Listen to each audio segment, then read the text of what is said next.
అందరికీ నమస్కారం।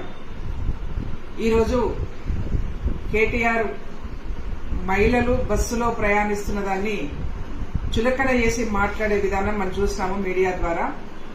నాకు అనిపిస్తా ఉందంటే కేటీఆర్ గారికి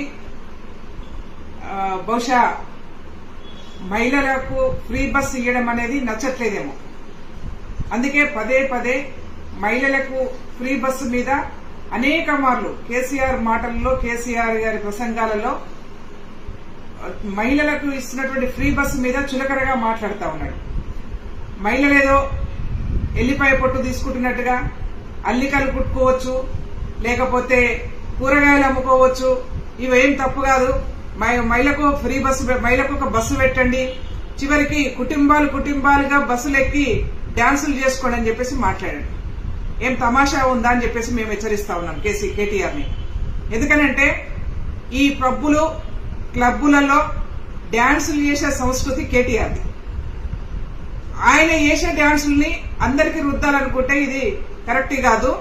మహిళలకి ఇస్తున్నటువంటి ఫ్రీ బస్సు మీద పదే పదే అక్కసు వెళ్ళగలుగుతున్నటువంటి నీవు బహుశా నీ మనసులో మహిళలకు ఇస్తున్నటువంటి ఫ్రీ బస్సును ఎత్తేయాలని ఉందా అని చెప్పేసి మేము ప్రశ్నిస్తా ఉన్నాం। ఒకవేళ నీకు అదే ఒపీనియన్ ఉంటే, అదే అభిప్రాయంతో నువ్వు ఇట్లా ఉంటే నీ బహిరంగంగా చెప్పు, లేదనుకుంటే మహిళలు ప్రయాణిస్తున్నటువంటి ఫ్రీ బస్సులో ప్రయాణం చేస్తున్నటువంటి మహిళల్ని చులకన చేసి కించపరుస్తూ మాట్లాడుతున్నటువంటి కేటీఆర్ బహిరంగంగా మహిళలకు క్షమాపణ చెప్పాలని చెప్పేసి కాంగ్రెస్ పార్టీ నుంచి డిమాండ్ చేస్తా ఉన్నాం।